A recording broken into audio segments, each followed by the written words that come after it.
If your child is bright, capable, and creative, yet they're struggling with reading, writing, math, and or focus at school, there is a solution, and I want to talk to you about that.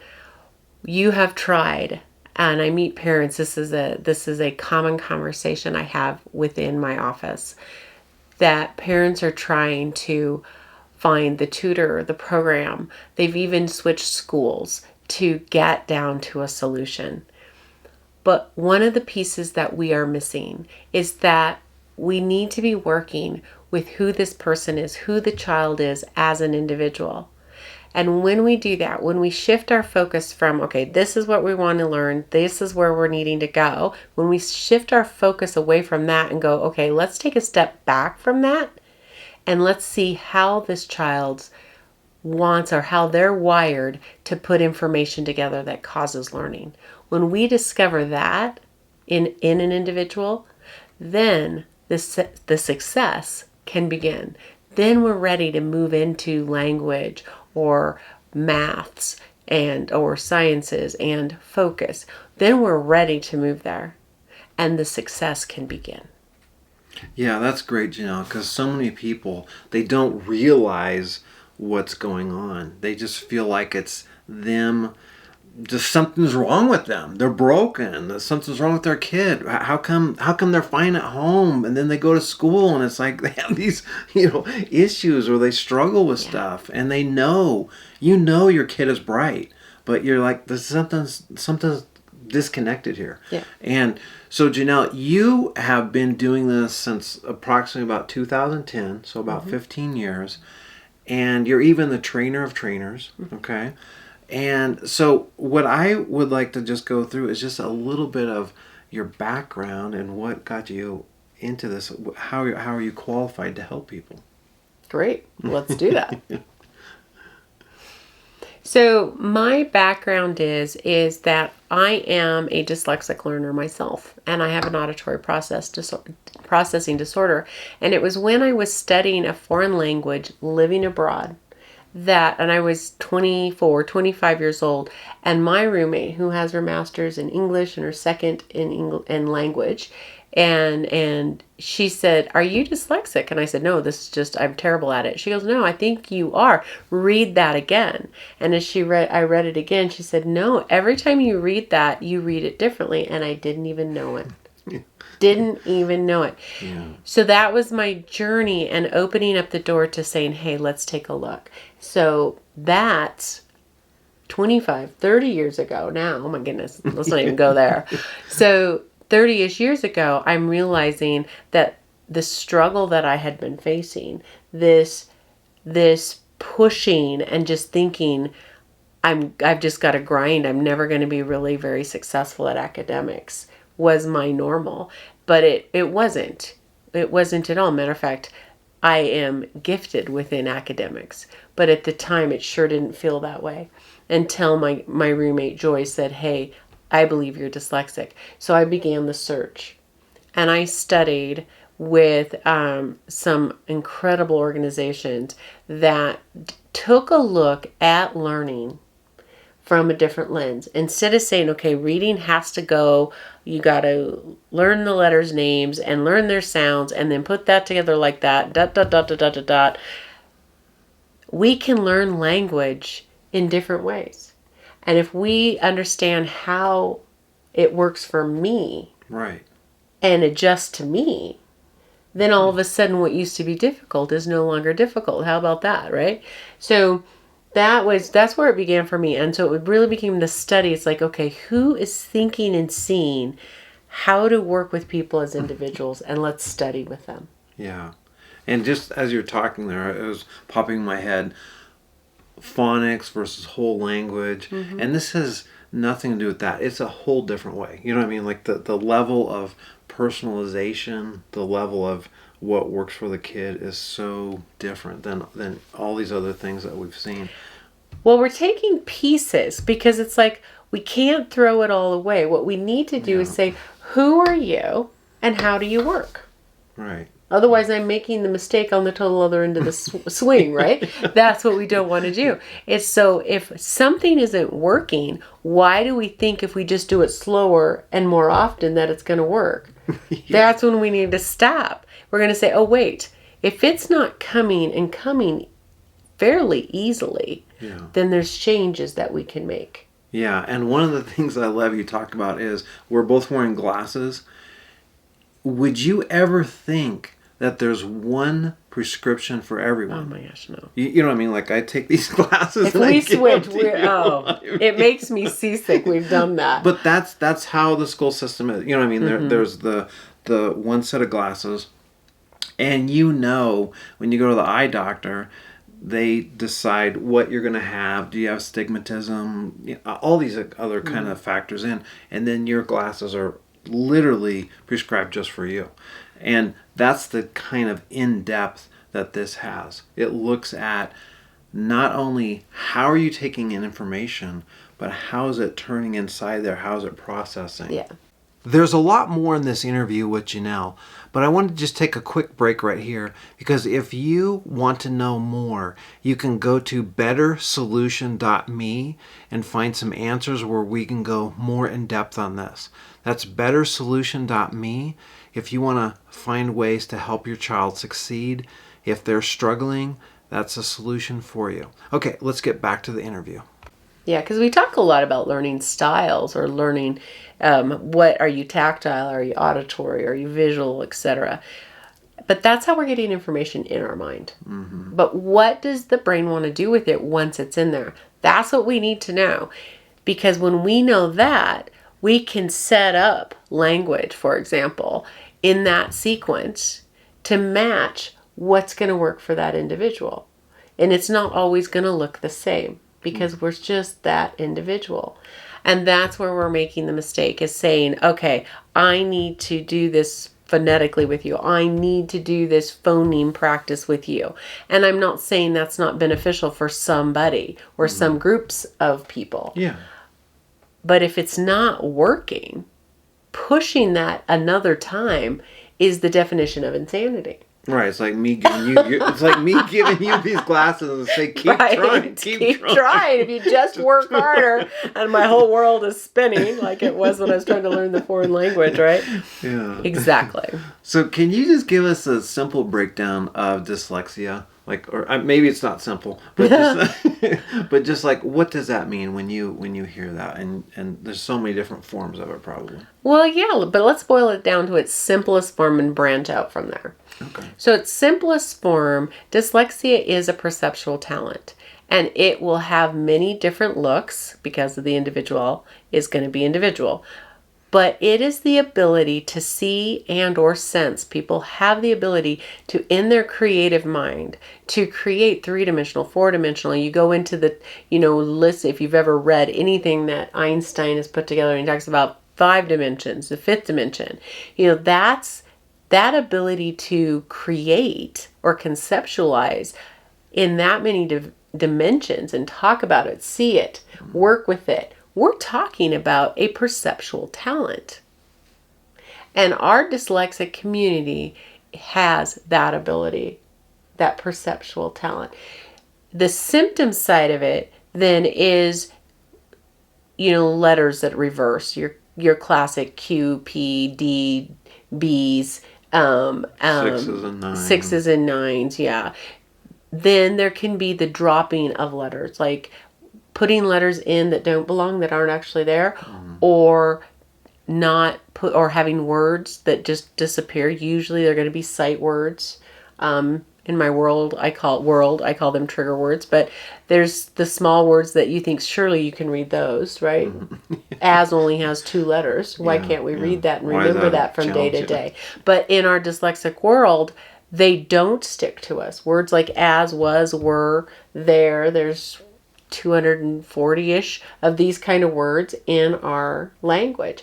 And what the issue is when we have a perceptual talent, when we have this ability to create so phenomenally within our imagination space, when we work with words that don't have clear images or clear understanding. They don't add anything to that image. They don't add anything to what's going on within my imagination. And that's where a dyslexic's superpower exists. So I take a word like tree and I can easily see it in my mind. I can take a word like dog and I can easily see it in my mind. But if I take a word like as, yeah, it's pretty blank. Yeah. What's an as? Yeah. Right? Yeah. So, or something. And you get into these primary readers and it's like over half, if not more than half of the words are these small sight words. That someone else might say these are easy. These are easy. Like what, yeah. For this style of learner, this cognitive process that the dyslexic has, these words are not necessarily easy. They don't create a tangible image or understanding with them.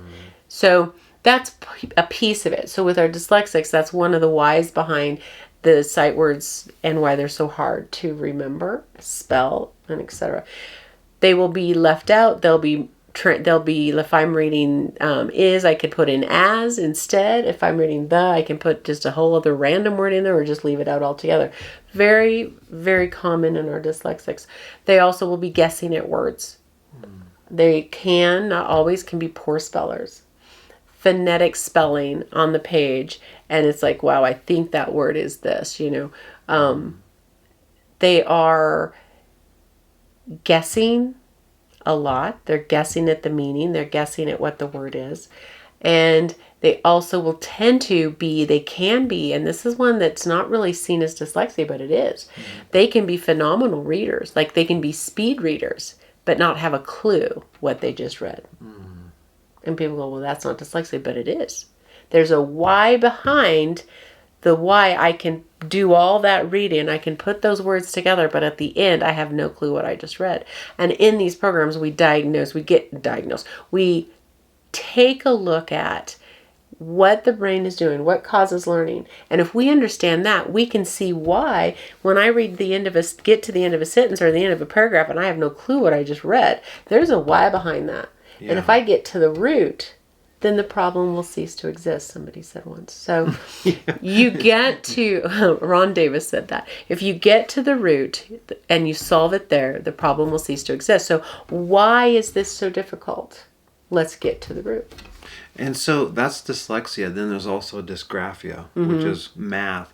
Is that a similar kind of thing, or is it dyscalculia? Yeah. Okay. Yeah. Is it totally different, or it's a form of, through the lens that I look through, it's a form of dyslexia in math, but with math symbols. Okay. And so that's where being able to work with numbers.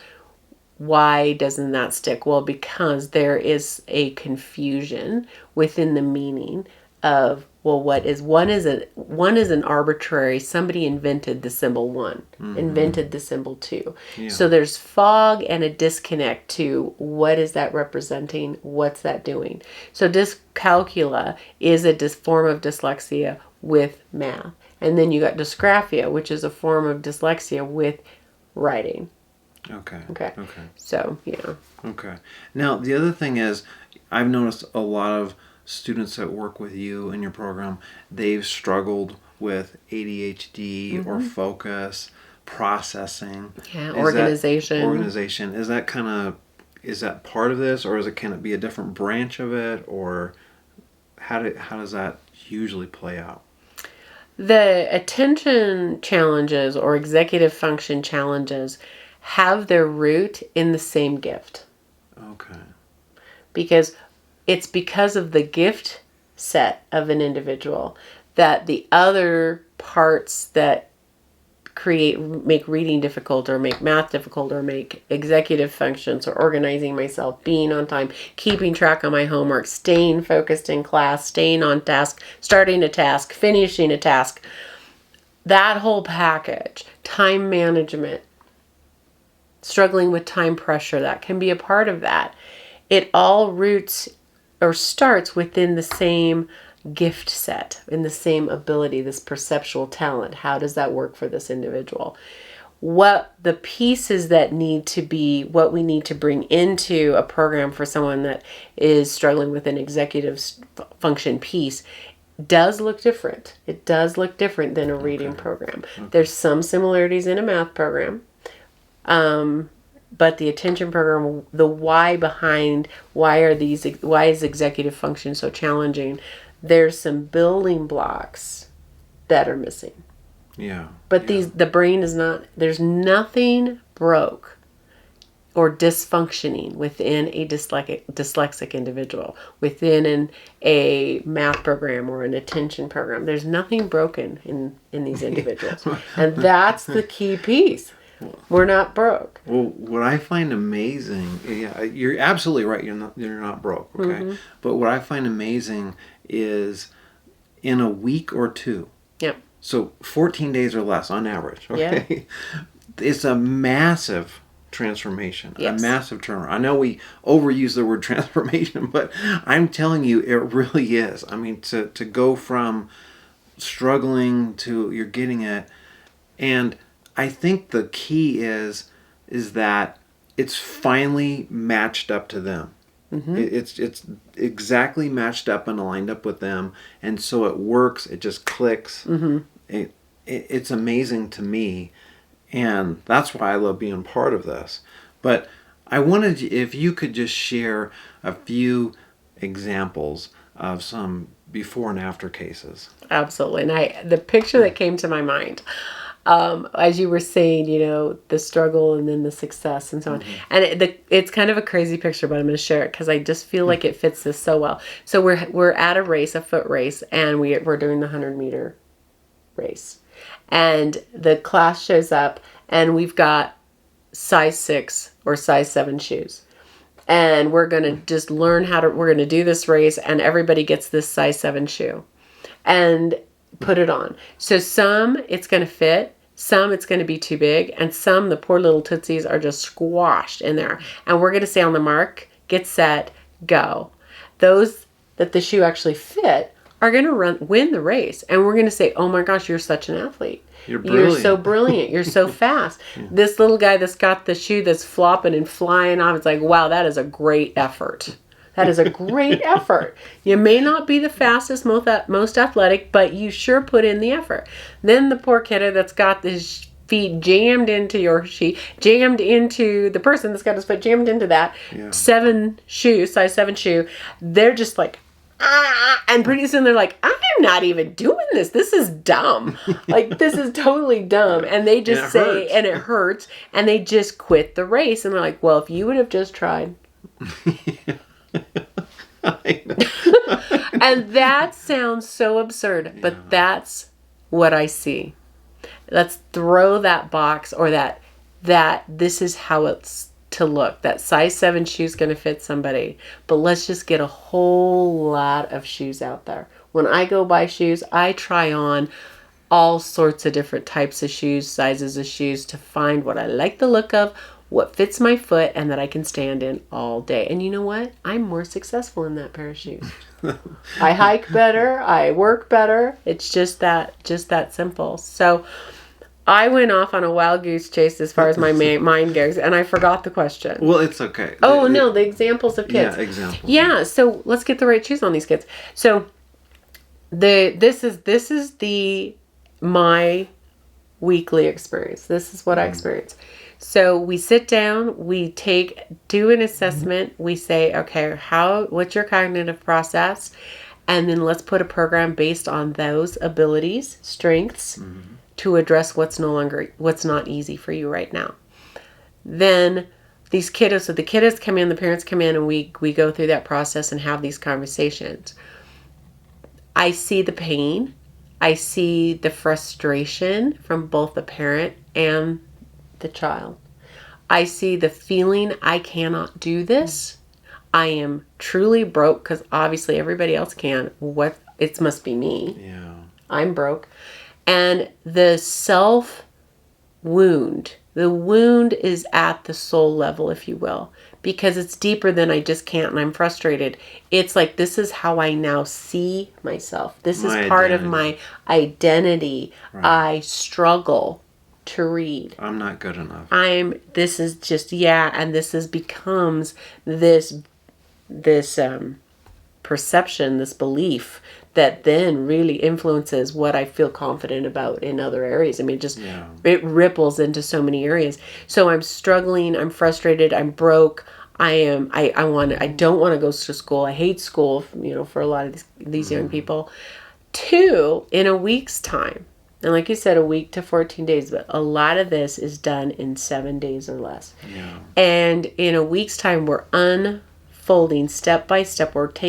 We are removing the experience of I can't and replacing it with this is how I can. This is how I can. Right. So it's self-discovery. It's like they know they can do it. They get to see the change. So it's not me just saying, "Oh, you're doing great," which we do say you're doing great as we progress, but they see and tell me I'm doing great. So that the end of a 5-day, I'm working on reading, let's say, and at the end of 5 days, and they look at me and they said, "Janell, I didn't know I wasn't dumb.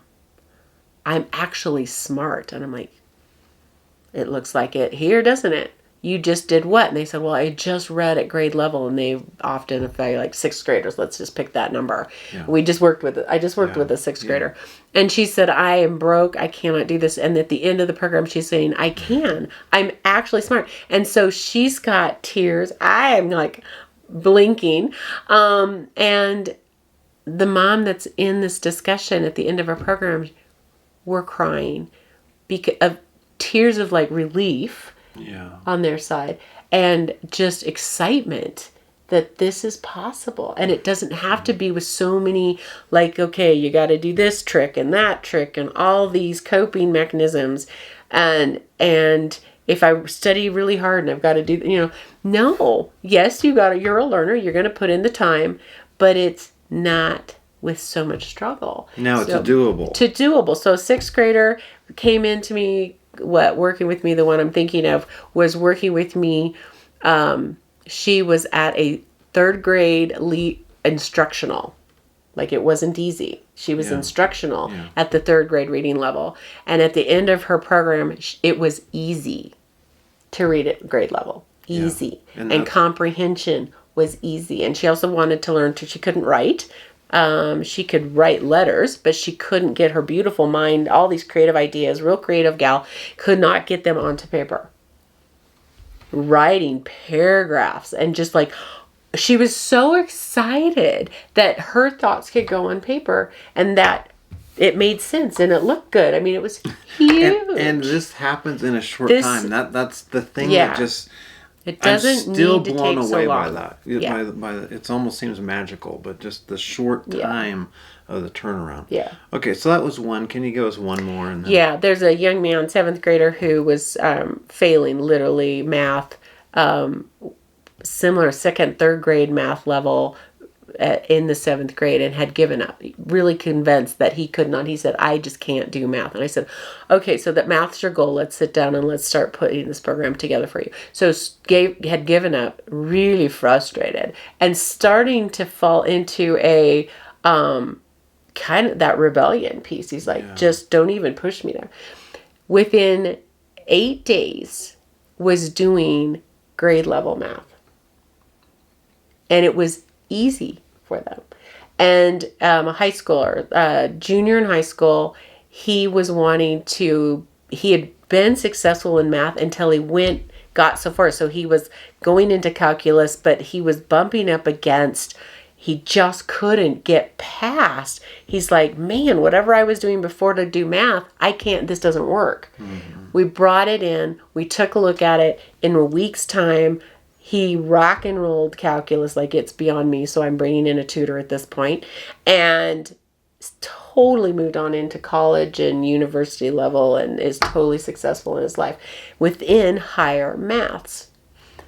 I see this time after time after time again. A kiddo this summer, so 2 months ago, an 8th grader could not organize himself out to save himself, much to himself and his parents and everybody that's supporting him. I mean, they were just all so frustrated. There was anxiety. There was overwhelm. There were meltdowns. This was a big challenge. That was the normal. How do I get myself ready for school without mom having to check every 5 minutes? How do I make sure my homework's in my bag? How do I make sure the homework gets from my bag to my teacher? How do I remember what's due this week? How do I... Just the executive function piece was not happening. And the overwhelm was huge. And the anxiety was huge and very real for this family. To 8 days, one-on-one with us, to his own plan for his morning routine. Of course, working with mom, but he came up with his own plan. He keeps it easily. His homework is getting turned in. There's no more piled up, wrinkled up. Which pocket did it get shoved in? Yeah. It's in the notebook. It's got back to school and it's turned in. No more anxiety around this. No more meltdowns. I mean, that's huge. Yeah. No, it really is. Mm-hmm. And I know you have lots of these examples because you're working with students all the time from kindergarten through high school and beyond, but we'll just focus on this. And what I would like to know is, what can parents do right now if they're like, oh, this is interesting. I'm hearing what you're saying, Janell. Yeah, I think my kid, this might be something that might work for them. What would you recommend to them?